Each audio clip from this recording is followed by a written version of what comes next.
अरे यार ये कहाँ खड़ा कर दिया, टीवी चल रहा है।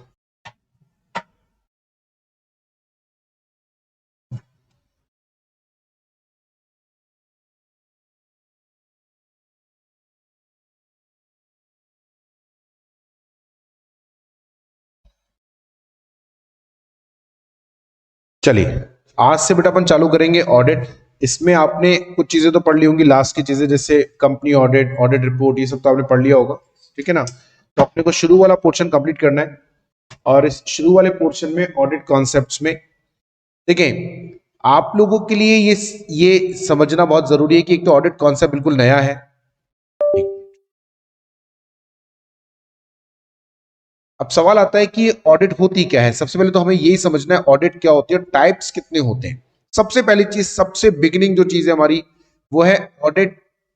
What is an audit? है क्या ऑडिट? और इसकी शुरुआत कहां से हुई? ऑल्दो जो मैं बताने जा रहा हूं उस पर सवाल कोई नहीं पूछेगा, ठीक है ना। कोई क्वेश्चन नहीं पूछेगा कि ऑडिट कहां से शुरुआत हुई। लेकिन बात यह नहीं है कि ऑडिट कहां से शुरुआत हुई हमें एग्जाम में नहीं पूछा जाएगा तो हमें पता ही ना हो। हमें यह पता होना चाहिए कि why audit has started. What is an audit से भी पहले वाई ऑडिट स्टार्टेड, और क्यों पिक्चर में आया, ऑडिट पिक्चर में ही क्यों आया, मतलब इसका क्या रोल है, क्या ये सब्जेक्ट बना ही क्यों। जैसे लॉ है, लॉ क्यों बना? लॉ इसलिए बना, जैसे क्रिमिनल लॉ है उसमें भी आईपीसी है। भले ही आपसे कोई लॉ में ये नहीं पूछेगा कभी भी एलएलबी के एग्जाम में कि आईपीसी क्यों बना, लेकिन पता तो हो आईपीसी क्यों बना। क्योंकि there was a need, there was a need, क्योंकि देयर वाज क्राइम। अब किसी भी कंट्री में क्राइम होंगे तो उसको कंट्रोल करने के लिए, उसे रोकने के लिए आपके पास में कोई ना कोई लॉ होना जरूरी है, एंड होना ही चाहिए। क्योंकि बिना लॉ के ना आप किसी को बाउंड नहीं कर सकते। इसी तरीके से ऑडिट को भी अकाउंटिंग की क्यों शुरुआत हुई? क्योंकि हम लोग पूरा बिजनेस करते थे, हिसाब किताब समझ में ही नहीं आता था कहां रखें कैसे रखें, तो हिसाब किताब रखने के लिए यह जरूरी था कि अकाउंटिंग आए। इसी तरीके से ऑडिटिंग की भी रिक्वायरमेंट थी। ऑडिटिंग स्टार्ट क्यों हुई? मैं आपको कंपनी से एग्जाम्पल समझा रहा हूं, लेकिन आप ये मत समझना कि ऑडिट कंपनी की होती है। कंपनी ऑडिट किसी की भी हो सकती है। मैं सिर्फ कंपनी के थ्रू आपको ये समझाने की कोशिश कर रहा हूं कि ऑडिट की शुरुआत कैसे हुई। How audit, why audit started, यानी why audit came into existence. Why audit came into existence, ये पिक्चर में आई क्यों। तो आज हमारा आज का जो लेक्चर है उसमें सबसे इंपॉर्टेंट जो चीज है वो ये है कि ऑडिट की शुरुआत कैसे हुई। कंपनी की एग्जांपल से लेते हैं, क्योंकि अगर आज इस दुनिया में कंपनी नहीं होती ना तो शायद ऑडिट कभी पिक्चर में आती ही नहीं। मतलब आप ये मान लीजिए कि अगर बिजनेस प्रोप्राइटरी बिजनेस होता, पार्टनरशिप फर्म होती, एओपी बीओआई होता, तो शायद आज हम ऑडिट सब्जेक्ट ही नहीं पढ़ रहे होते। कंपनी थी ना कंपनी, इस वजह से ऑडिट की शुरुआत हुई। क्यों? कंपनी के अंदर एक समस्या होती है। क्या समस्या होती है? ओनर्स और मैनेजमेंट, ठीक है, ये दोनों अलग अलग होते हैं। ओनर्स का मतलब शेयर होल्डर्स किसी भी कंपनी में। अब आप देखो किसी भी बिजनेस, माइंड डेटा, किसी भी बिजनेस को चलाने का अधिकार किसके पास होना चाहिए? ओनर्स के पास होना चाहिए। बहुत सिंपल सी बात है। प्रोप्राइटरी बिजनेस है तो प्रोप्राइटर के पास हो, पार्टनरशिप फर्म है तो पार्टनरशिप फर्म के पार्टनर्स के पास में हो। इसी तरीके से कंपनी को चलाने का अधिकार भी किसके पास होना चाहिए? ओनर्स के पास। लेकिन कंपनी के केस में ओनर्स होते हैं इतने सारे, भर भर के, है ना, भयंकर वाले। उन सबको अगर कंपनी चलाने का राइट दे दे तो भाई साहब कंपनी का तो डब्बा गोल है। और उसमें भी आप जब खुद का बिजनेस करते हैं, प्रोप्राइटर है या पार्टनर है, तो आपने वो बिजनेस चालू करा, उसकी नस नस आपको पता है। आपसे अच्छा कोई मैनेज कर भी नहीं सकता क्योंकि पैसा आपका लगा है। कंपनी के केस में किसी के 100 रुपए लग रहे हैं, किसी के 500 लग रहे हैं, किसी के 1000 लग रहे हैं, क्योंकि आप तो शेयर खरीदते हो। शेयर खरीद के आपने पैसा लगा दिया। अब आपको तो यह भी नहीं पता कि कंपनी का बिजनेस क्या है। मतलब आप देखिए कितनी जबरदस्त बात है कि आपको यह भी नहीं पता कि कंपनी का बिजनेस है क्या, और उस कंपनी को आप मैनेज कर लोगे क्या? आज आपने रिलायंस के शेयर खरीद लिए, ये फैक्ट है कि इस किसी भी कंपनी के शेयर होल्डर्स में से 99% शेयर होल्डर को तो यही नहीं पता होता कि कंपनी काम क्या करती है। क्योंकि शेयर खरीदना तो बड़ा आसान है। आज रिलायंस के शेयर लाखों लोगों के पास होंगे, उन लाखों में से एक व्यक्ति को यह नहीं पता कि रिलायंस काम क्या करती है। एक व्यक्ति को नहीं पता, राइट। उन लोगों से कंपनी मैनेज कराएंगे क्या? नहीं। और फिर दूसरी बात, अगर उनको पता भी हो तो वो इतने क्वांटिटी में इतने सारे होते हैं कि हम उनको परमिट नहीं कर सकते कि आप आके मैनेज करो। तो कंपनी के ओनर्स ने क्या करा, कंपनी के ओनर्स ने appointed management right to run the company. ठीक है, बहुत बढ़िया करा। इसको आप बीओडी भी बोलते हो, इसको आप डायरेक्टर्स भी बोलते हो, आपका जो मन करे बोल लेना, बीओडी बोल लेना, डायरेक्टर्स बोल लेना, मैनेजमेंट बोल लेना, एक ही बात है। अब ये मैनेजमेंट ना नौकर है, नौकर एम्प्लॉय, आप इसको नौकर मानो, क्योंकि नौकर ही है, बकायदा सैलरी लेते हैं हर साल, प्रॉफिट का 11% सैलरी लेते हैं। सेक्शन 197 ऑफ कंपनीज एक्ट के अनुसार इनको प्रॉफिट का 11% मिलता तो है तो नौकर ही ना। सुनने में लगता है एमडी है, सीईओ है, सीएफओ है, उससे क्या फर्क पड़ता है, हो तुम साले नौकरी, क्योंकि कंपनी के मालिक तो ओनर्स तो शेयर होल्डर ही है। अब इनको हमने बोला कि ठीक है ये पकड़ो कंपनी, ये हमने कंपनी में 100 करोड़ रुपए 500 करोड़ रुपए लगा दिए कैपिटल, अब तुम चलाओ कंपनी और बढ़िया चलाना, अच्छे से चलाना पूरे साल भर, तुम्हें प्रॉफिट का 11% दे रहे हैं तो जिम्मेदारी तो है तुम्हारी। बोले हाँ साहब बहुत बढ़िया चलाएंगे, शानदार चलाएंगे। ठीक है, कंपनी के शेयर होल्डर्स ने ब्लाइंड फेथ करके 100 200 500 करोड़ जो भी कैपिटल है वो दिया। Let the management run the company. Company के साल के एंड में कंपनी के शेयर होल्डर को इतना राइट तो है कि कंपनी के मैनेजमेंट से पूछे साल भर क्या करा। हम भी मान लो आज मेरा 10 बिजनेस है, तो 10 बिजनेस में तो मैं नहीं जा सकता, सबके लिए मैनेजर रखना पड़ेगा। तो मैं पूछूंगा तो सही, 6 महीने में, साल में एक बार पूछूंगा तो सही, बुरे साल भर करा क्या भाई तूने, ये तो पूछना पड़ेगा ना। आज मेरी 10 दुकानें हैं, एक दुकान आप चला रहे हो, तो आपसे हर महीने, 2 महीने में, 6 महीने में, साल भर में एक बार पूछूंगा ना कि पूरे साल भर क्या करा भाई, तेरे को पूरी दुकान लगा के दी, पूरा सामान भर के दिया, मेरे 50 लाख रुपए लगे पड़े, पूरे साल भर क्या कमा के दिया बता, तेरे को सैलरी दे रहा हूं हर महीने 50,000 रुपए, तो ये तो मेरा अधिकार था ना। शेयर होल्डर को भी अधिकार था कि बीओडी से, मैनेजमेंट से ये पूछे साल के एंड में कि पूरे साल भर तुमने क्या करा। बीओडी ने बोला सर पूरे साल भर में क्या करा, ये पकड़ो फाइनेंशियल स्टेटमेंट, ये पी&एल बैलेंस शीट है, पूरे साल भर जो भी करा ना उसकी हमने जनरल एंट्री करी, लेजर बनाया, और ये पी&एल बैलेंस शीट है, इसको देख लो आराम से आप, जो भी पूरे साल भर करा, खर्चे, इनकम, एसेट, लायबिलिटी सब है इसमें, और उनको पकड़ा दिया।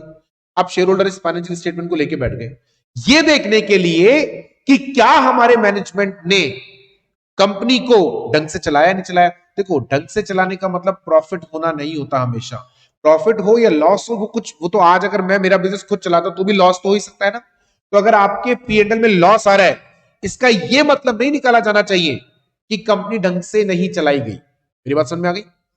तो लॉस प्रॉफिट नहीं, पर आपने बिजनेस तो ढंग से करा हो, तो कंपनी के बीओडी ने फाइनेंशियल स्टेटमेंट शेयर होल्डर को दे दिए, और शेयर होल्डर उस फाइनेंशियल स्टेटमेंट को चेक कर रहे हैं कि कंपनी के फाइनेंशियल स्टेटमेंट्स प्रॉपर बने हैं या नहीं, पूरा बिजनेस साल भर प्रॉपर चला नहीं चला। अब यहां से शुरुआत होगी ऑडिट की। अब सुनना, यहां से आपने कंपनी के फाइनेंशियल स्टेटमेंट शेयर होल्डर को दिए, फर्ज कीजिए आप सब कंपनी के शेयर होल्डर्स, आप सब कंपनी के शेयर होल्डर्स और मैं मैनेजमेंट हूं, मैंने आपको कंपनी का फाइनेंशियल स्टेटमेंट अवेलेबल करा दिया, चेक कर लो मैंने पूरे साल भर क्या करा। अगर तुम्हें लगे मैं तुम्हारी कंपनी ढंग से मैनेज नहीं कर रहा तो मेरे को बाहर निकाल देना, लगे ढंग से मैनेज कर रहा हूं तो कंपनी में मुझे रखे रहना। आप लोग पी&एल बैलेंस शीट लेके बैठ गए, एनालाइज कर रहे हो, फिर एकदम से आपके मन में एक क्वेश्चन आया, क्या नाम है आपका? सिद्धांत। यश, सिद्धांत के मन में एक सवाल आया कि यार ये जो पी&एल बैलेंस शीट दी है दिलीप गुप्ता ने, ये जो मैनेजमेंट है इसने हमें जो पी&एल बैलेंस शीट दी है, साला ये सही तो बनाया ना? सही बनाया मतलब ये कि पूरे साल भर इसने जो काम करा वही दिखाया ना, कहीं विंडो ड्रेसिंग तो नहीं करी। एक वर्ड होता है ना विंडो ड्रेसिंग, सुना होगा, कहीं विंडो ड्रेसिंग और मैनिपुलेशन तो नहीं करा। मतलब ये कि कहीं बिजनेस तो ढंग से चलाया नहीं, आप लोगों के पास तो टाइम है नहीं कंपनी को देखने का, मुझे बैठा दिया आपने, अब मैं बिजनेस ढंग से चला रहा हूं नहीं चला रहा पता ही नहीं। जब मैंने साल के एंड में पी&एल बैलेंस शीट आपको दिया ना, तो उस पी&एल बैलेंस शीट में मैंने इतने मैनिपुलेशन करके आपको दिया कि आपको ऐसा लगे कि देखो दिलीप गुप्ता या मैनेजमेंट कितना अच्छा बिजनेस चला रहा है। सिद्धांत के मन में एक सवाल आया, बोले यार यश एक चीज देख, ये पी&एल बैलेंस शीट अपने को पकड़ा दिए, इस पी&एल बैलेंस शीट को अपन देख रहे हैं, इसको देख के तो लग रहा है कंपनी के मैनेजमेंट ने बहुत बढ़िया काम करा, पर कहीं साला इन्होंने फाइनेंशियल स्टेटमेंट को मैनिपुलेट तो नहीं कर दिया, कहीं इसको हमें अच्छा दिखाने के लिए, बहुत बढ़िया दिखाने के लिए मैनिपुलेट करके तो नहीं भेजा। अब ये सवाल जो यश के मन में, सिद्धांत के मन में आया, ये एकदम जेन्युइन क्वेश्चन। क्यों? क्योंकि पूरे साल भर तो बिजनेस मैंने चलाया, आप तो घर बैठे रहे, आपको तो यही नहीं पता कि कंपनी में हो क्या रहा है, और ये फैक्ट है, कंपनी के एक भी शेयर होल्डर को ये नहीं पता होता कंपनी में चल क्या रहा है। आपको साल के एंड में मैंने P&L पकड़ा दिया, बैलेंस शीट जिसको हम फाइनेंशियल स्टेटमेंट बोलते हैं, वो मैंने पकड़ा दिया, आपको सही मानना ही पड़ेगा। आपके फाइनेंशियल स्टेटमेंट में जो भी लिखा है ना, वो आपको सही मानना पड़ेगा, क्योंकि अब आप मेरे से बोले सर हमें तो विश्वास ही नहीं हो रहा, आपने सही लिखा है गलत लिखा है। मैंने कहा तो आगे चेक कर ले भाई, तेरे को इतना डाउट लग रहा है मेरे ऊपर तो आके चेक कर ले, और अगर तेरे को लगे गलत है तो मेरे को निकाल देना। हाँ, चेक करोगे कैसे, तुमको तो कुछ आता ही नहीं है, क्योंकि तुम तो कॉमर्स के स्टूडेंट ही नहीं हो, तुम तो चार्टेड अकाउंटेंट नहीं हो, तुम तो कॉस्ट अकाउंटेंट भी नहीं हो, तुम CS भी नहीं हो, तुम तो ऑर्डिनरी शेयर होल्डर हो। मैं तो धमकी दे रहा हूं, आके चेक कर लो अगर तुम्हें डाउट लग रहा है। बोले सर हम नहीं आएंगे, हम नहीं आएंगे, हमारे प्यार पे कोई एक बंदा आएगा, और वो बंदा कौन होगा, वो होगा ऑडिटर। वो आके चेक करेगा कि जो फाइनेंशियल स्टेटमेंट तूने हमें दी है ना, इसके बेसिस पे तेरी परफॉर्मेंस तो हम बाद में देखेंगे, P&L बैलेंस शीट के बेसिस पे तेरी परफॉर्मेंस तो बाद में देखेंगे, पहले तो ये प्रूव हो कि ये P&L बैलेंस शीट सही तो बना है ना, मतलब ट्रू एंड फेयर तो है ना। अगर ये ट्रू एंड फेयर है तो फिर हम ये इवेलुएट करें तेरा परफॉर्मेंस अच्छा है या बुरा है। बोले परफॉर्मेंस तो हम इवेलुएट कर लेंगे, हमारा बंदा आ रहा है, वो आकर पहले ये चेक करेगा कि ट्रू एंड फेयर है नहीं, और वो जो बंदा है ना वो होता है चार्टेड अकाउंटेंट, क्योंकि ये फाइनेंस ऑडिट है। कॉस्ट ऑडिट होती तो कॉस्ट अकाउंटेंट जाता, फिर अपन लोग जाते। सेक्रेटरियल ऑडिट होती तो CS वाले जाते, लेकिन फाइनेंस ऑडिट है तो कौन जाएगा, CA जाएगा। CA chartered accountant, knowledgeable, highest level of the knowledge of accounting, उससे ज्यादा किसी, जैसे कॉस्टिंग की नॉलेज अपन लोगों से ज्यादा किसी को नहीं होती, ऐसे ही ऑडिट का, अकाउंट्स का नॉलेज CA से ज्यादा किसी को नहीं होता। बोले वो आएगा, वो चेक करेगा और वो बताएगा कि financial statement true and fair है या नहीं, यानी जो पूरे साल भर तुमने करा वही तुमने दिखाया कि नहीं दिखाया। अगर वो बोल देगा ना ट्रू एंड फेयर है तो मान लेंगे ट्रू एंड फेयर है, वो कह देगा ना ट्रू एंड फेयर नहीं है तो हम नहीं मानेंगे। तुम चीखते रहो चिल्लाते रहो, तुमको मेरे ऊपर भरोसा नहीं है, तुमको मैनेजमेंट पे भरोसा नहीं है, तुमको तो तुम्हें मेरे ऊपर भरोसा नहीं होना चाहिए भाई। अगर मेरे पर ही भरोसा आ गया तो फिर ऑडिट की तो कोई बात ही खत्म हो गई। तो कंपनी के मेंबर्स अपने एक बंदे को, जिसको हम ऑडिटर बोलते हैं, जो कि जनरली ये चार्टर्ड अकाउंटेंट, उसको भेजते हैं ये चेक करने के लिए कि मैनेजमेंट ने जो फाइनेंशियल स्टेटमेंट हमें दिए वो ट्रू एंड फेयर है या नहीं। अच्छा, अभी जो बंदा आ रहा है ना बेटा, ये बंदा आप लोग भेज रहे हो, पैसे भी आप ही लोग दोगे, मतलब हम देंगे, लेकिन पैसा तो हम, इस कंपनी में तो सारा पैसा आप ही का है ना, देती कंपनी है लेकिन तो आप ही की जेब से गए, मेरी जेब से तो कुछ गया नहीं, मैं तो खुद ही सैलरी लेकर बैठा हूं, तो आप ही के पैसे में से दे दूंगा, आप बता देना कितने पैसे देने। ये बंदा आपने भेजा, पैसे आप दे रहे हो, तो ये किसके फेवर में बोलेगा, आपके या मेरे फेवर में? गलत, ये किसी के फेवर में नहीं बोलेगा, ये तो जो सच है ओपिनियन देगा वो तो आकर बता देगा कि financial statement true and fair है ही नहीं। वो कह रहा बोले सर मुझे आपसे मतलब नहीं है, मुझे मैनेजमेंट से ही मतलब नहीं है, आपने मुझे क्यों बुलाया, ये बताने के लिए कि ये जो फाइनेंशियल स्टेटमेंट मैनेजमेंट ने बनाई ये ट्रू एंड फेयर है या नहीं। ट्रू एंड फेयर का मतलब जो करा वही दिखाया, कुछ गलत नहीं करा, राइट। अच्छा करा अच्छा दिखाया, बुरा करा बुरा दिखाया, लॉ का कंप्लायंस नहीं करा तो दिखाया लॉ का कंप्लायंस नहीं है, अकाउंटिंग स्टैंडर्ड नहीं लगाया तो दिखाया। अगर मैनेजमेंट ने बुरा करा बुरा दिखाया तो भी ऑडिटर क्या बोलेगा, ट्रू एंड फेयर है, क्योंकि उसने मैनिपुलेट तो नहीं करा ना। देखो यहां पे ये बहुत ध्यान रखना, बुरा करा बुरा दिखाया तो भी ट्रू एंड फेयर है, सही करा सही दिखाया तो भी ट्रू एंड फेयर है, सही करा गलत दिखाया तो भी ट्रू एंड फेयर नहीं है, और गलत करा सही दिखाया बिल्कुल ही ट्रू एंड फेयर नहीं, ये तो बिल्कुल नहीं होना चाहिए।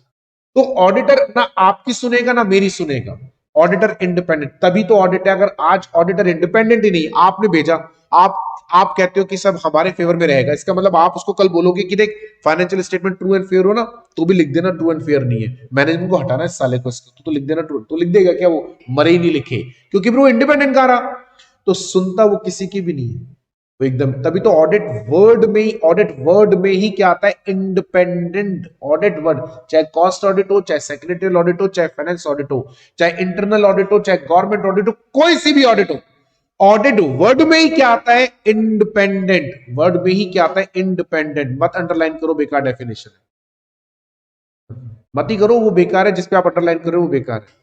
पहली दूसरी डेफिनेशन कुछ काम की नहीं है, सिर्फ तीसरी वाली पढ़नी है। देखो 3 डेफिनेशन दे रखी होंगी ऑडिट की, पहली और दूसरी डेफिनेशन कोई काम की नहीं है, थर्ड डेफिनेशन एकदम बढ़िया डेफिनेशन, वहां पर पढ़ेंगे, सिर्फ 2 मिनट रुक जाओ, अभी अंडरलाइन मत करो। तो ऑडिट वर्ड आ गया ना, इंडिपेंडेंट तो आ गया। अब ऑडिटर आकर क्या चेक करता है, फाइनेंशियल स्टेटमेंट। लेकिन एक बार आप सोचो, मैं आपको P&L देता हूं, मान लो आप ऑडिटर, थोड़ी देर के लिए आपको P&L देता हूं, सिर्फ P&L देता हूं, सिर्फ P&L, नहीं, मैं सिर्फ P&L दे रहा हूं आपको।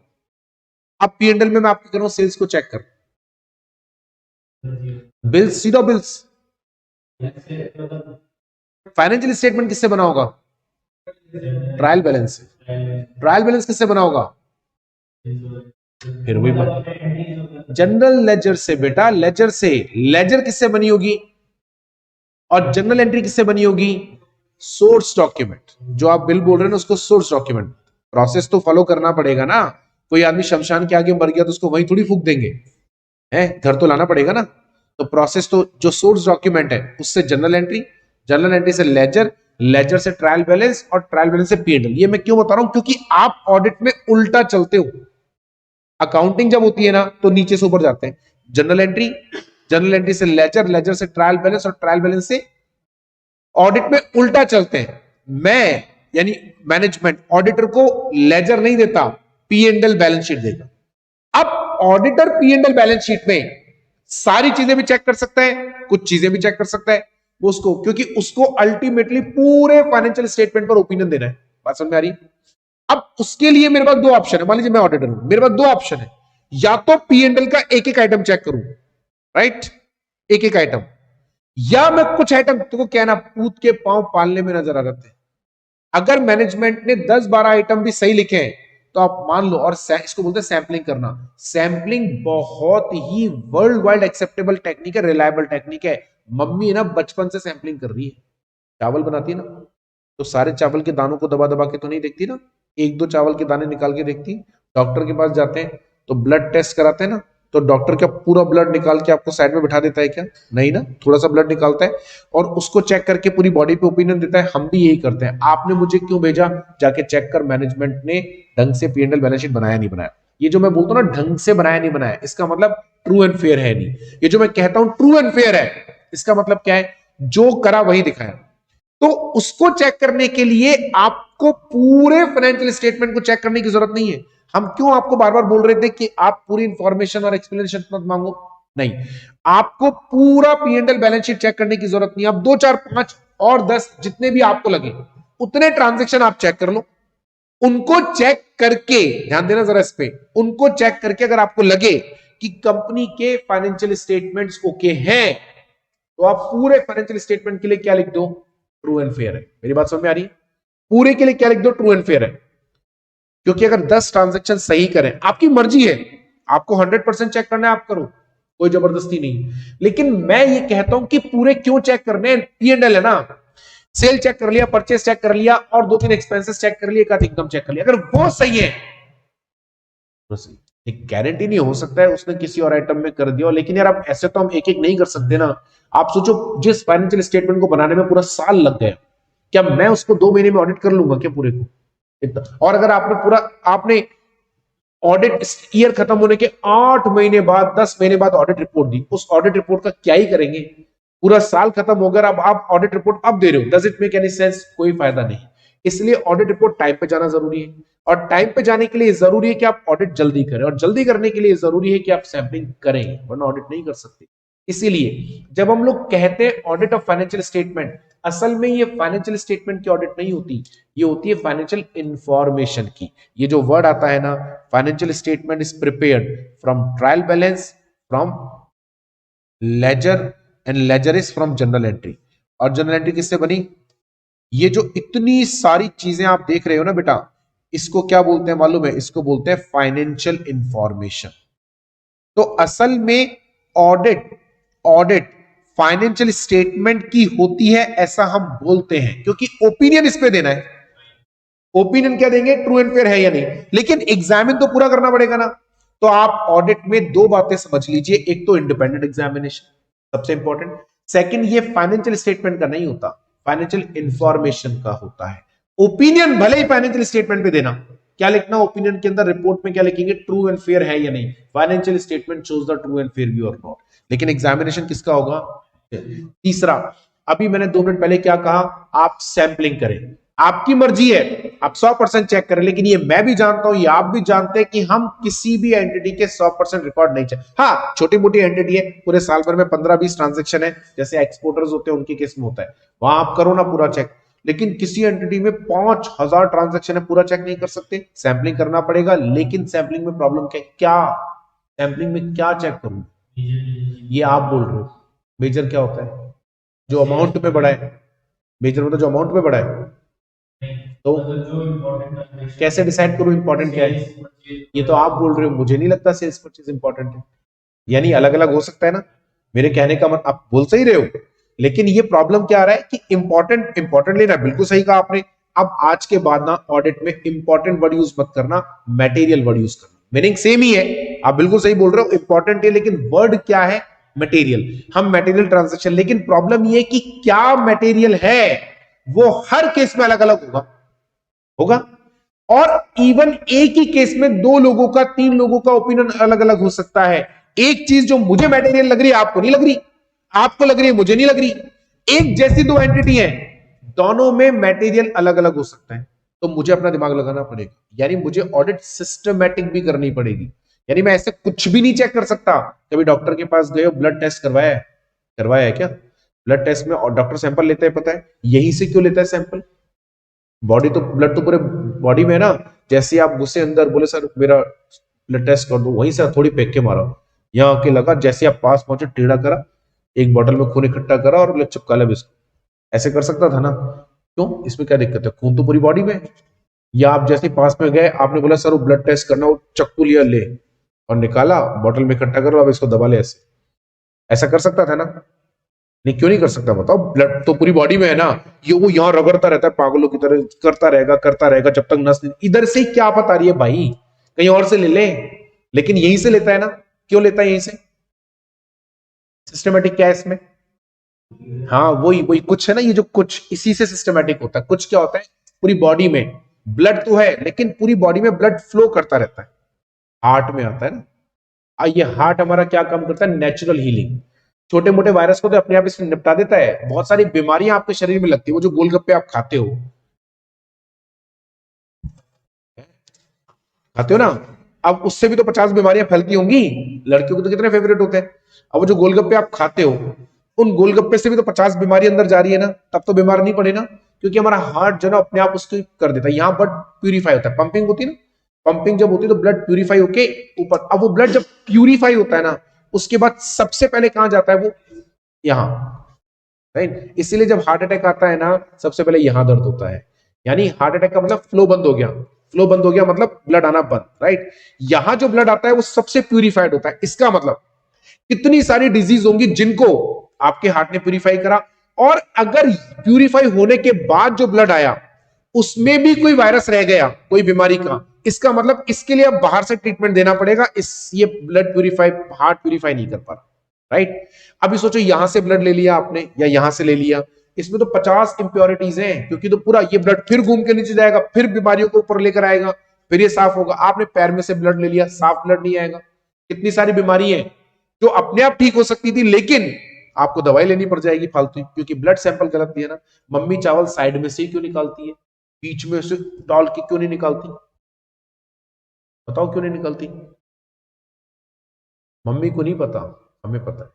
हीट जो होती है ना, वो ऐसे चलती है, तो जो साइड वाला होता है ना वो पहले पकता है, राइट। सॉरी, बीच वाला जो होता है वो पहले पकता है, क्योंकि बीच में सबसे ज्यादा हीट है।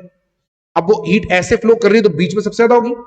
अब बीच में सबसे पहले पकता है, साइड वाला सबसे बाद में। आपने बीच में से चेक कर लिया, ये तो पका हुआ है, साइड वाला पका हुआ ही नहीं है, आपका सैंपल गलत हो गया, मुंह में कच्चे दाने आएंगे। साइड से लिया ना, ये पक गया मतलब पूरा पक गया। It's systematic. पता नहीं है वो एक अलग बात है, लेकिन इट्स सिस्टमैटिक। अगर आपकी सैंपलिंग वाकई में सिस्टमैटिक है ना, तो भाई साहब सैंपल इतना सॉलिड होता है कि पूरे पे आप ओपिनियन दे दो, कोई तकलीफ नहीं है, ओपिनियन सही ही आएगा। हम भी बस यही चाहते हैं कि आप ऑडिट में सैंपलिंग करो, लेकिन सिस्टमैटिक। तो 3 चीजें हो गई। एक तो इंडिपेंडेंट होना चाहिए, इंडिपेंडेंट एग्जामिनेशन, किस चीज का, फाइनेंशियल इंफॉर्मेशन का। कौन सा एग्जामिनेशन? सिस्टमैटिक। बात समझ में आई? क्यों कर रहे हो इतनी माता पच्ची? क्योंकि हमें अल्टीमेटली ओपिनियन एक्सप्रेस करनी है, किस पे, ट्रू एंड फेयर पे, राइट। अच्छा, अब हम जब ऑडिट करते हैं ना, देखो हम हैं चार्टर्ड अकाउंटेंट। थोड़ी देर के लिए आपको, जब आप ये सब्जेक्ट पढ़ रहे हैं, आपको अपने आप को चार्टर्ड अकाउंटेंट मानना ही पड़ेगा, क्योंकि ये फाइनेंस ऑडिटर चार्टर्ड अकाउंटेंट ही करते हैं। तो आपको अपने आप को चार्टर्ड अकाउंटेंट मानना है। हम हैं चार्टर्ड अकाउंटेंट। हम लेते पैसे फोकट में, हम काम करते नहीं, ठीक है ना, काहे के लिए करेंगे? जवानी के 5 साल दिए ना यहाँ, अभी जवानी के 5 साल इसलिए थोड़ी खराब करें, लोगों की शादियों में जाना छोड़ दिया, पार्टी वार्टी बंद कर दी, मौज मस्ती कोई करी नहीं, तो फ्री में तो काम करने से रहे हम, है ना। अब मुझे क्या फर्क पड़ता है तुम्हारी एंटिटी पैसा कमाती है नहीं कमाती, तुम्हारी एंटिटी पैसा कमाए नहीं कमाए भाड़ में जाए, मैं तो पैसे लूंगा। तुमको चैरिटी करने का शौक है, मेरे को नहीं है, ठीक है ना। तो तुम प्रॉफिट ऑर्गेनाइजेशन हो, तुम नॉन प्रॉफिट ऑर्गेनाइज, क्या आपको फर्क पड़ता है? नहीं। जब आप पैसे ले रहे हो तो क्या दोनों की ऑडिट में आप फर्क करोगे क्या? नहीं, हमें कोई नहीं फर्क पड़ता। आप कंपनी की ऑडिट करा लो चाहे आप प्रोप्राइटर की करा लो। हाँ, लॉ अलग अलग लग रहे तो वो एक जरूर समस्या रहेगी कि कंपनी के केस में मुझे कंपनीज एक्ट भी चेक करना पड़ेगा कि तूने कंपनीज एक्ट लगाया नहीं लगाया, प्रोप्राइटर में नहीं करना पड़ेगा। पार्टनरशिप में कंपनीज एक्ट की जगह पार्टनरशिप एक्ट चेक करना पड़ेगा, वो अलग चीज है। पर मेरे ऑडिट करने के तरीके में कोई बदलाव नहीं आता, यानी मेरे लिए इस बात से कोई फर्क नहीं पड़ता कि वो प्रॉफिट ओरिएंटेड है, नॉन प्रॉफिट ओरिएंटेड है, या फिर वो आपकी एंटिटी कंपनी है, फर्म है, एओपी है, बीओआई है, एचयूएफ है, इंडिविजुअल है, सोसाइटी है, ट्रस्ट है, मेरे कोई फर्क नहीं पड़ता, मैं न्यूट्रल हूं, क्योंकि मेरे लिए ऑडिट का तरीका सेम रहेगा। अब बस इन्हीं सब बातों को जोड़ दो ना तो डेफिनेशन बन जाती है। ऑडिट में हम लोग क्या करते हैं? इंडिपेंडेंट एग्जामिनेशन, पहली चीज। किस चीज का? फाइनेंशियल इंफॉर्मेशन का। कौन सा एग्जामिनेशन? सिस्टमैटिक। काहे के लिए कर रहे हैं? ओपिनियन देना है ट्रू एंड फेयर पे, और हमें फर्क नहीं पड़ता कि एंटिटी प्रॉफिट ओरिएंटेड है या नहीं। यानी audit is an independent and systematic examination of financial information of any entity, whether profit oriented और नॉट। कुछ नहीं करना है, असेंबल करना है खाली। और इसमें अगर आपने वर्ड्स को आगे पीछे कर दिया उसके नंबर नहीं करते। यानी अगर आपने लिख दिया audit is systematic and independent तो भी उतने ही नंबर मिलेंगे, आपने लिख दिया इंडिपेंडेंट एंड सिस्टमैटिक तो भी इतने ही नंबर मिलेंगे, ठीक है। So audit is an independent and systematic examination of financial of any entity, whether profit oriented और not, right, with the view to express opinion, opinion देते हैं हम लोग, तो with the view to express opinion on true and fairness of financial statement। Simple. देखो definition में ये लिखा हुआ है क्या, और ये डेफिनेशन कहां से है? देखो इन्होंने हमारी डेफिनेशन चुरा ली होगी। An audit is an independent examination, गधों ने सिस्टमैटिक भी नहीं लिखा, हम लिख देते हैं सिस्टमैटिक। आधा आधा चुराया इन्होंने, पूरी डेफिनेशन भी नहीं चुराई ढंग से। Audit is an independent and systematic examination of financial information of any entity, whether profit oriented or not. When such examination is conducted with a view to express opinion, आगे अपन लिख देते हैं on truth and fairness of financial statement। यहां financial statement लिखना, यहां financial information मत लिख देना, क्योंकि opinion financial statement पे जाएगी।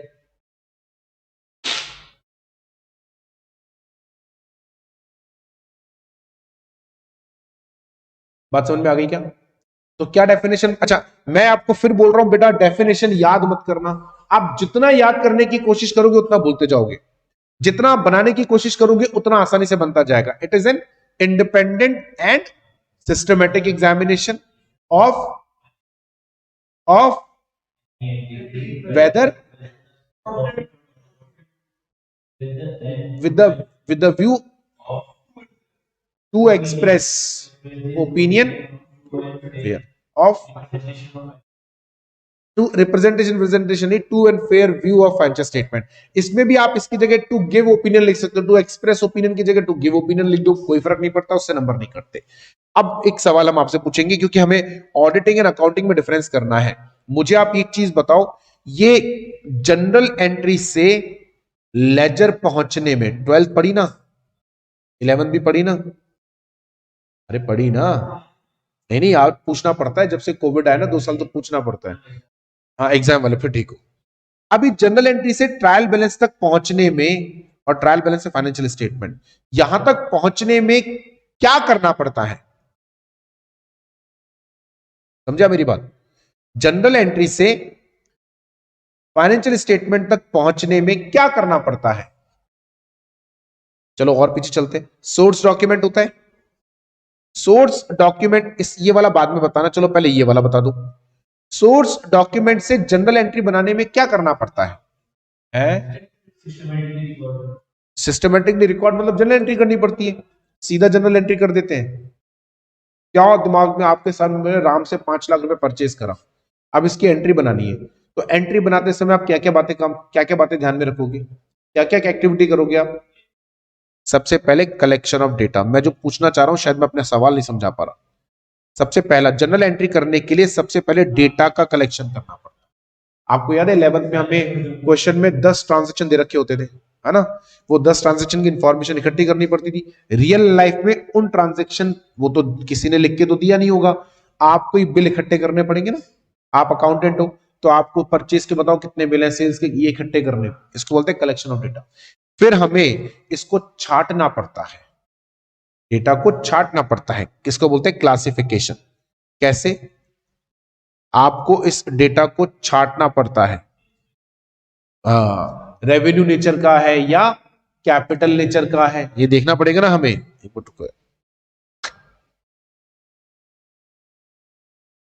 इसके पैरेलल चल रहा है ना, ये ध्यान रखना, कोई टॉपिक आगे पीछे ना हो, ये क्या है, फाइल एक ही बनी रहेगी, पैरेलल चलता रहे। तो आपने डेटा का ये करना पड़ेगा ना, कैपिटल नेचर का है या रेवेन्यू नेचर का है। कैपिटल नेचर का है तो बैलेंस शीट में डालूं, रेवेन्यू नेचर का है तो पीएनएल में डालूं, सेल्स का है तो इनकम में डालूं, खर्चे का है तो खर्चों में डालूं। उसके बाद समराइजेशन। लेकिन नहीं नहीं नहीं नहीं नहीं, इतना नहीं, इसके बेसिस पे हम एंट्री कर सकते हैं, बस जनरल एंट्री करने के लिए समराइजेशन नहीं चाहिए। ये दो काम जब एंट्री कर रहे हैं ना, उस समय डेटा कलेक्ट करना है और क्लासिफिकेशन, उसके बाद एंट्री बन जाएगी, राइट? अकाउंटिंग प्रिंसिपल लगाकर, अकाउंटिंग प्रिंसिपल लगाना, डेबिट क्या करना है, क्रेडिट तो लगाना पड़ेगा ना, उसके बिना कैसे लगेगी?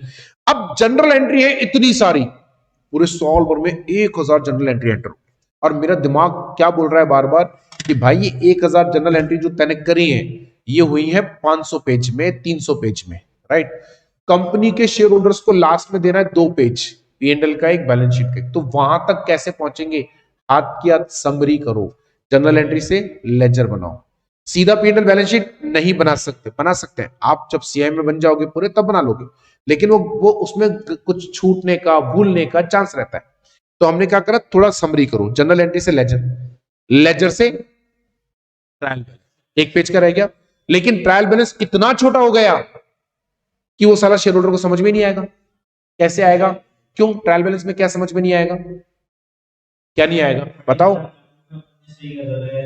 सही कर रखा है तभी तो ट्रायल बैलेंस सही बना।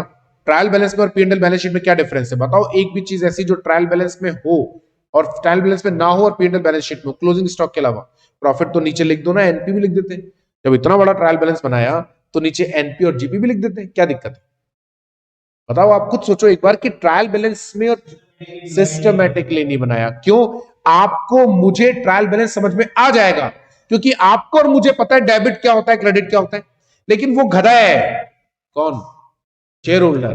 वो बेवकूफ है, वो सब कॉमर्स के स्टूडेंट नहीं होंगे, जो होंगे उनमें से कई राजस्थान यूनिवर्सिटी के होंगे, जिनके लिए कॉमर्स होना नहीं होना बराबर ही है ना?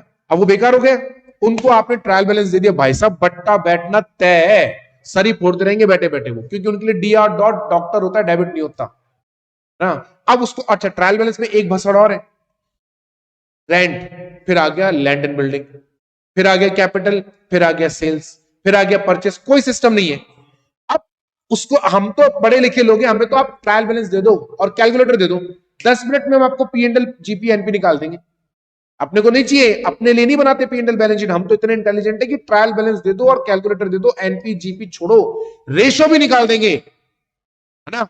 अपने को तो लफड़ा नहीं है, लेकिन गधे को नहीं आता समझ में, उसको पीएनएल बैलेंस शीट समझ में उसको भी नहीं आ रहा कि एक्सपेंडिचर डेबिट होते हैं। लेकिन तुझे समझना ही क्यों है कि एक्सपेंडिचर डेबिट होते हैं? तुझे समझना ही क्यों है? तुझे को क्यों समझना है दैट एसेट्स का डेबिट बैलेंस होता है? तेरे को इतनी अकल तो है, ये सारे खर्चे हैं, इतनी अकल तो है, सारी इनकम है, इतना तो कॉमन सेंस है कि इनकम में से खर्चे लेस करूंगा तो प्रॉफिट आएगा। तुझे नहीं पता खर्चों का डेबिट बैलेंस होता है, तुझे पता करना भी नहीं, वो हम कर लेंगे। तू तो इतना ही समझ ले कि ये इनकम है। अब इतनी भी अकल नहीं है कि सेल्स जो है वो इनकम होती है, इंटरेस्ट मिला वो भी इनकम होती है, तो छत पे जाके कूद के आत्महत्या कर ले, फिर तू शेयर होल्डर बनने लायक है भी नहीं।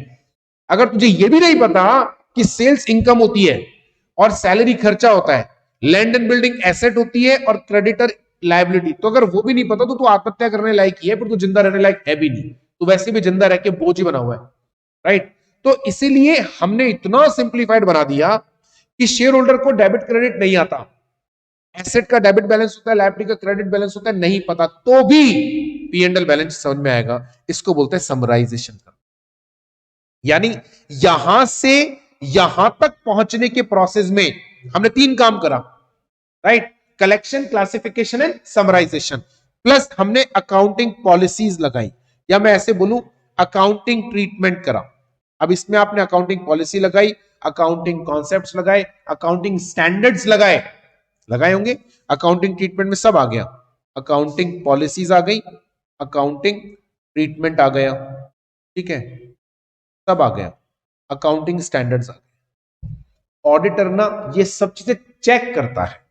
मैनेजमेंट फाइनेंशियल स्टेटमेंट बनाने में डेटा का कलेक्शन, क्लासिफिकेशन एंड समराइजेशन करता है, और हम उसका एग्जामिनेशन करता है। हम लोग ऑडिटर उसका एग्जामिनेशन करता है। दोनों में डिफरेंस समझ में है? मैं ये चेक करूंगा कि तुमने डेटा का कलेक्शन सही करा नहीं करा, मतलब सारी इंफॉर्मेशन आ गई ना, तो छूटी तो नहीं। जो भी इंफॉर्मेशन ली उसका प्रॉपर क्लासिफिकेशन है ना, गलत तो नहीं करा कि इनकम को लायबिलिटी, लायबिलिटी को इनकम, खर्चों को इनकम, या खर्चों को कैपिटल का तो नहीं मान लिया। समरी प्रॉपर करी ना, अकाउंटिंग पॉलिसी सही लगाई ना, अकाउंटिंग डेटा सही लगाया ना, मेरा ये काम है, राइट। अकाउंटिंग अकाउंटेंट करता है, ऑडिटिंग ऑडिटर करता है। अब देखो किसी बड़ी बड़ी कंपनी में अकाउंटिंग करने के लिए भी चार्टर्ड अकाउंटेंट होते हैं, कहलाएंगे वो तब भी अकाउंटेंट ही नहीं। समझ में आई बात? बड़ी बड़ी कंपनीज में ये जो बीच बीच में तुम्हारा ध्यान भटक जाता है ना यहां वहां, ये बड़ा खतरनाक होता है बेटा। अब तो फरवरी भी गया, अब तो ध्यान भटकने का कोई चांसेस ही नहीं है, और तुम तो वैसे भी दोनों ही हो अकेले, है ना। तो यही ध्यान दो। अकाउंटिंग, अगर अकाउंटिंग करने वाले बंदे को बोलते हैं अकाउंटेंट, ऑडिटिंग करने वाले बंदे को बोलते हैं ऑडिटर, राइट। अगर अकाउंट, बड़ी कंपनीज अपने यहाँ अकाउंटिंग करने के लिए भी चार्टर्ड अकाउंटेंट्स रखती है, बड़ी कंपनी कॉम्प्लिकेटेड, तो भी वो वहां पे दोनों चार्टेड है, ऑडिट करने वाला भी चार्टेड अकाउंटेंट है, अकाउंटिंग करने वाला भी, लेकिन वो फिर भी क्या कहलाएगा? अकाउंटेंट। वो क्या कहलाएगा? अकाउंटेंट मैनेजमेंट के अंडर में काम करता है, वो मैनेजमेंट ले। ऑडिटर किसके अंडर में काम करता है? किसी के भी अंडर। वेरी गुड, यही सुनना था। शेयर होल्डर के अंडर में भी काम नहीं करता, ही इज इंडिपेंडेंट। अकाउंटेंट को अपॉइंट कौन करता है? अकाउंटेंट को कौन अपॉइंट करता है? मैनेजमेंट। ऑडिटर को कौन अपॉइंट करता है? या मैनेजमेंट भी कर सकते हैं, जैसे फर्स्ट ऑडिटर के केस में पढ़ा होगा ना, फर्स्ट ऑडिटर, वहां पे कौन अपॉइंट करता है? मैनेजमेंट। लेकिन अकाउंटेंट हमेशा मैनेजमेंट ही अपॉइंट करेगा। अकाउंटेंट कोई रिपोर्ट नहीं बनाता, हम बनाते, क्योंकि हमारा काम ही यही है। देखो क्या डिफरेंस है, जरा डिफरेंस देखते हैं अकाउंटिंग एंड ऑडिटिंग में। ये याद करने के डिफरेंस नहीं होते, कॉमन सेंस वाले डिफरेंस है। देखो पहला, इट इज द कलेक्शन। बेटा ऑनलाइन वाले बच्चे भी जिंदा है ना?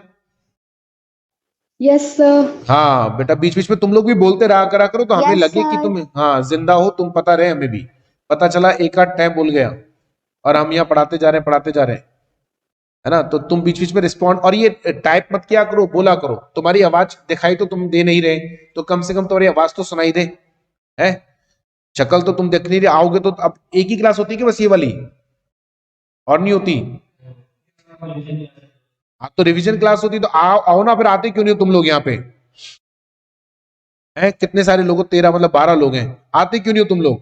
अरे इस बहाने कम से कम हम लोग जब पढ़ा करते थे ना, मेरा मई 2008 में सीए का एग्जाम था, मई 2008 में सीए का, और जून 2000 उस समय मई का एग्जाम था, लेकिन मेरा जून में लगा था। जून 2008 में सीएस का एग्जाम था। तो हम लोग ना 15 अप्रैल तक भी ट्यूशन जाते थे, मालूम है आपको? मतलब 1 मई से एग्जाम है हमारे, तो 12 या 13 अप्रैल तक भी मैं ट्यूशन गया हूं। लेकिन उसका एक बड़ा फायदा मिलता था, पूरे दिन भर में घर से बाहर तो वैसे भी नहीं निकल पाते। अभी देखो वो समय तो रहा नहीं तुम्हारा कि तुम घर से बाहर निकलो। अभी दिन भर घर में पड़े पड़े बावड़े नहीं होते कि तुम, 4 दीवारी के अंदर, एकदम बिल्कुल ऐसा फ्रस्ट्रेशन नहीं आता एकदम इतना भयंकर वाला। तो थोड़ा बहुत बीच बीच में 1 घंटे की क्लास के लिए आते हो, इसी बहाने तुम्हारा घर से बाहर निकलना होता है। दूसरी बात, इस सब्जेक्ट को एंड में पढ़ने का एक बड़ा फायदा मिलेगा तुम्हें, फ्रेश रहेगा, रिवाइज नहीं करना पड़ेगा, एकदम लेटेस्ट है। तो क्लास में ऐसे ही पढ़ लो कि बोले हो गया, यही है अब जो पढ़ रहे हैं, इसको यहाँ पे ऐसा रेडी हम पढ़ेंगे ही ऐसे कि आपका ये फर्स्ट टाइम नहीं है, रिवीजन भी यही है, फाइनल भी यही है। तो यहां क्लास में आओ, घर पे मत पड़े रहो। सुबह सुबह उठ के आओगे, देखो कितना अच्छा माहौल रहता है, सुबह सुबह फ्रेश एकदम आते हो, उठ के एकदम बढ़िया तरीके से। चलो, accounting is the collection, classification and summarization of financial data. और इतना लिटरल मत होना, कई बच्चे क्या करते हैं लिटरल होते हैं, रिसोर्स फाइनेंशियल डेटा, अरे नहीं लिखा फाइनेंशियल वर्ड तो उसका नंबर नहीं कट रहा है, तेरे को इसका नंबर मिलेगा, ये 3 वर्ड का मिलेगा कि इट्स अ ऐसे जनरलाइज होकर याद करो, collection, classification, summarization of data. और मैनेजमेंट अकाउंटिंग में हम क्या करते हैं, डेटा का कलेक्शन, क्लासिफिकेशन, समराइजेशन, लेकिन उसमें क्या करते हैं एग्जामिनेशन, उसमें एग्जामिनेशन। और सीधा किसका, फाइनेंशियल स्टेटमेंट या इंफॉर्मेशन, आप फाइनेंशियल इंफॉर्मेशन वर्ड लिखो चलेगा, क्योंकि हमने वही पढ़ा है। और फाइनेंशियल इंफॉर्मेशन में ये सब आ गया, जनरल एंट्री, लेजर, बात समझ में आई क्या? तो अकाउंटिंग में है कलेक्शन, क्लासिफिकेशन एंड समराइजेशन, और अकाउंट ऑडिटिंग में क्या है, एग्जामिनेशन। बात समझ में आ रही है क्या? रोज मैं तुम्हारा टेस्ट लेता रहूंगा क्लास के अंदर ही, कल जब तुम आओगे ना तो आज का तुम्हारा पूरा रिकॉल करा दूंगा, अगले 5 मिनट में, नेक्स्ट क्लास में 5 मिनट के अंदर पूरा रिकॉल, तो तुम्हारा वो लफड़ा ही खत्म कि याद करना है। मैं कह रहा हूं ना, पढ़ेंगे ही हम ऐसे कि पढ़ भी रहे, रिवीजन भी हो रहा है, तुम्हें कुछ नहीं करना है, अगर क्लास में आते रहोगे तुम्हारा फायदा रहेगा। तो it's an independent examination, right? ये वाला।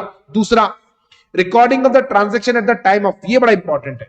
देखो ऑडिटिंग है ना, एक वर्ड होता है पोस्टमार्टम, वो एक अलग बात है कि पोस्टमार्टम वर्ड आते दिमाग में वो डेड बॉडी, चीर फाड़ घूम जाता है ना, क्योंकि हमने बचपन से सुना ही वही है। जबकि पोस्टमार्टम एक जनरल वर्ड है जिसका मतलब होता है होने के बाद कारण को जानना। पोस्टमार्टम क्यों करते हैं बॉडी का? कोई आदमी ट्रेन से कट गया, किस है, ट्रेन से कट के हुई, कब हुई पता है, अभी घंटे भर पहले हुई, फिर क्यों पोस्टमार्टम करते हैं? सामने ही कोई आदमी कटा, रिटर्न रिकॉर्ड के लिए नहीं करते, फिर गलती करती है, रिटर्न रिकॉर्ड के लिए नहीं। भाई कोई आदमी ट्रेन बिल्कुल साफ, भगवान ना करे कभी ऐसा हो, सामने ही कटा, मैं घड़ी देख रहा था कितने बजे कटा, 5:40 है ना, मेरे सामने ही कटा 5:40। अभी पुलिस वाले आए, मैंने कहा सर मैं बोल रहा हूँ ना 5:40 पे ट्रेन से कटा, अभी क्या करोगे तुम पोस्टमार्टम मार करके, बताओ जी? फिर वही बात, रिकॉर्ड की क्या जरूरत है, बना रहा हूं ना, मैं लिख के देता हूं ना स्टेटमेंट, हो गया रिकॉर्ड। क्योंकि कई बार क्या होता है, अपने को लगता है ट्रेन से कट के मरा, 2 मिनट पहले ही मर गया था, ट्रेन देख के ही हार्ट अटैक से मर गया था, है ना, 2 मिनट पहले ही है। एक्चुअल रीजन पता चलता है, कोई आदमी 27वीं मंजिल से गिर के मरा, गिर के मरने से पहले ही वो मर गया, क्योंकि जब वो गिर रहा था तब हार्ट अटैक से ही मर गया। 27वीं मंजिल से गिरने में 5-7 सेकंड तो लगे होंगे, उस दौरान ही हार्ट अटैक से मर गया। ये पोस्टमार्टम से पता चलता है, बस में। सो पोस्टमार्टम का मतलब जो हो गया उसका रीजन मालूम करना। ऑडिट में हम पोस्टमार्टम ही करते हैं, लेकिन अकाउंटिंग पोस्टमार्टम नहीं, अकाउंटिंग तो क्या है, रेकरिंग, यानी होने, ट्रांजैक्शन हुआ या हुआ रिकॉर्ड, यानी ट्रांजैक्शन के होने, होते ही, हैपनिंग होते ही रिकॉर्डिंग। आप हैपनिंग की जगह अकरेंस वर्ड लिखो तो बहुत ज्यादा अच्छा है, क्योंकि अकरेंस टेक्निकल वर्ड है, तो ट्रांजैक्शन का अकरेंस हुआ और अकाउंटिंग। लेकिन ऑडिटिंग कब होती है, ट्रांजैक्शन होने के भी, पूरे P&L बैलेंस शीट बनने के भी बाद। ये बात समझ में आई? तो 2 डिफरेंस तो हो गए। अकाउंटिंग में हम लोग डेटा का कलेक्शन, क्लासिफिकेशन, समराइजेशन करते हैं, ऑडिट में वो भी किसका, फाइनेंशियल इंफॉर्मेशन, डेटा का नहीं, फाइनेंशियल इंफॉर्मेशन। अकाउंटिंग हाथ क्या चलती है, यानी यहां इवेंट हुआ, ट्रांजैक्शन हुआ, रिकॉर्ड। लेकिन auditing postmortem of records for financial statement, right? Accountant works under the management, ये तो एकदम चोमू डिफरेंस है। ये वाला auditor works under he do not work under anyone, he is an independent person. हाँ, he is liable to report देने के लिए लायबल हूं, लेकिन मैं किसी के अंडर में काम नहीं करता हूं। बात समझ में आ गई क्या?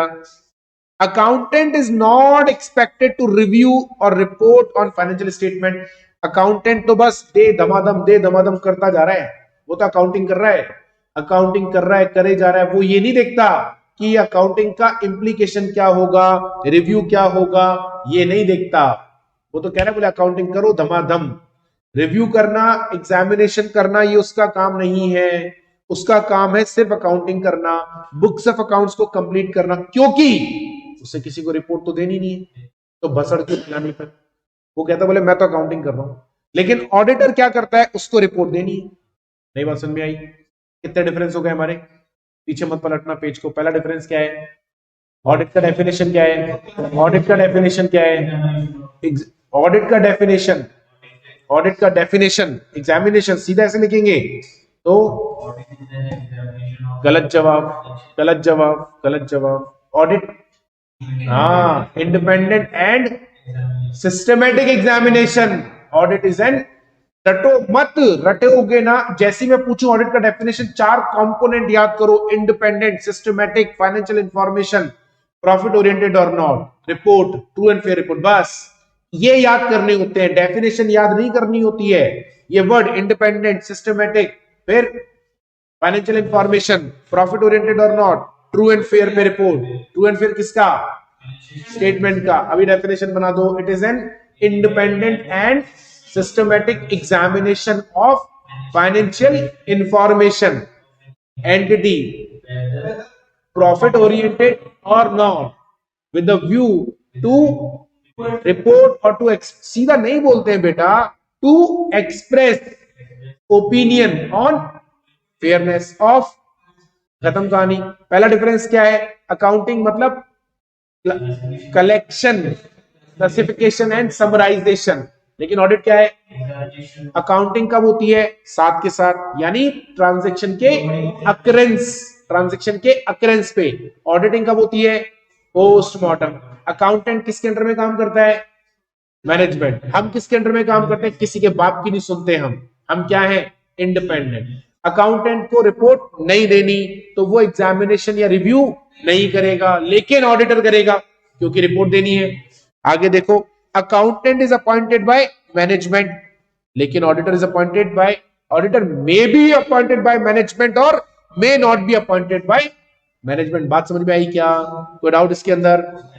Last, accounting done as per principles of accounting standards, auditing done as per standards in auditing. एक ही बात है, एक होता है अकाउंटिंग स्टैंडर्ड, एक ऑडिटिंग स्टैंडर्ड्स। अकाउंटिंग होती है अकाउंटिंग स्टैंडर्ड के हिसाब से, ऑडिटिंग होती है ऑडिटिंग स्टैंडर्ड के हिसाब से। इसकी जगह आप उल्टा बोल दो, क्योंकि दोनों का एब्रीविएशन ना एएस बन रहा था। इसको उल्टा कर दिया ऐसे, और कोई इसके पीछे रॉकेट साइंस नहीं है। बात समझ में आ गई? तो हमें ये कुछ बातें ध्यान में रखनी है। अब नीचे देखो, एक छोटा सा डिफरेंस और एक इन्वेस्टिगेशन और ऑडिटिंग में। बेटा पहले तो समझ लो इन्वेस्टिगेशन होता क्या है। इन्वेस्टिगेशन हमेशा सस्पिशियस एलिमेंट से चालू होता है। दो बातें समझ लो इन्वेस्टिगेशन के बारे में, वो इंपॉर्टेंट है, 2-3 बातें। तो तुम्हें ऑडिट में और इन्वेस्टिगेशन, काम दोनों में सेम है। अकाउंट ऑडिटिंग में भी हम फाइनेंशियल इंफॉर्मेशन का एग्जामिनेशन करते हैं, ऑडिटिंग में भी हम, सॉरी इन्वेस्टिगेशन में भी फाइनेंशियल इंफॉर्मेशन का एग्जामिनेशन, सेम काम है। चेक करने का तरीका नहीं बदलता। आज अगर मैं किसी एंटिटी के सेल्स का ऑडिट कर रहा हूं तो भी तो सेल्स के लिए सेल्स का लेजर ही खोलूंगा, सेल्स की जनरल एंट्री खोलूंगा, सेल्स के बिल ही देखूंगा ना। अब किसी ने सेल्स का इन्वेस्टिगेशन करना है तो वो भी यही करेगा। वो कोई रॉकेट साइंस थोड़ी ना है। वो भी क्या करेगा? सेल्स को चेक करने के लिए सेल्स का लेजर खोलेगा, सेल्स की जनरल एंट्री खोलेगा, सेल्स का बिल खोलेगा। तो फिर दोनों में फर्क क्या है? क्या? एक का नाम इन्वेस्टिगेशन, एक का नाम ऑडिट है। नहीं, मैं तो सेल्स की बात कर रहा हूं। अपनी इच्छा से करवाते हैं? नहीं, कंपनी से। हाँ, यानी कंपलसरी। ये तो एक बहुत बढ़िया डिफरेंस बोला आपने। और ये तो आपने बता दिया किसके कहने पे करते हैं। बस एक मिनट, लेकिन उससे भी बड़ी बात, दोनों की कंडक्ट करने में क्या डिफरेंस होता है? फर्क नहीं, सेम नहीं है। ऑडिट में हमारे पास किसी चीज के ऊपर सस्पिशियस नहीं है, हमें कोई डाउट नहीं है, फिर भी करानी है। लेकिन इन्वेस्टिगेशन होती ही तब है जब डाउट है। डाउट है, सस्पिशियस का मतलब डाउट है। ऑडिटिंग डाउट है या नहीं उससे फर्क नहीं, करानी है।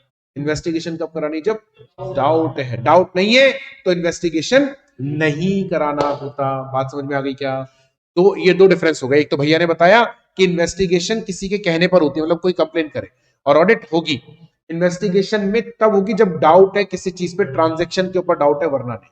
राइट? ये अभी और भी डिफरेंसेस है, लेकिन अब और डिफरेंसेस तो हम लोग नेक्स्ट क्लास में लेंगे। आज के लिए तो हम इतना ही करेंगे, ठीक है ना? अच्छा, आपका काम क्या है? आपको ये दो ऊपर की चीजें पढ़कर आनी है, एक तो डेफिनेशन और एक ऑडिट एंड उसमें अकाउंटिंग में डिफरेंस। कल आते ही पहले रिकॉल करेंगे, फिर आगे। ऑनलाइन वाले बच्चों से भी मेरी रिक्वेस्ट है कि बेटा आए, आप लोगों को आना चाहिए, मेरी सलाह है, बाकी आपकी इच्छा। अगर कोई डाउट है तो बताएं फटाफट से, अगर कोई डाउट है तो बताएं बेटा फटाफट से। ऑनलाइन वाले बच्चों को समझ में आया कि नहीं आया बेटा? यस सर, समझ में आ गया अच्छे से? Yes sir. Very good. कल तक रिवीजन होना चाहिए। टेस्ट में Yes, आप लोग का sir. कभी लूंगा, ऐसा नहीं कि आप लोग अगर ऑनलाइन नहीं आओगे तो टेस्ट नहीं लूंगा। टेस्ट तो मैं तुम्हारा भी लूंगा। बोला हम यही इमेजिन कर रहे हैं कि तुम सामने बैठे हो, बस दिखाई नहीं दे रहे, सुनाई देते हो। ठीक है, तो आज के लिए इतना ही बेटा। Thank you very much, have a good day.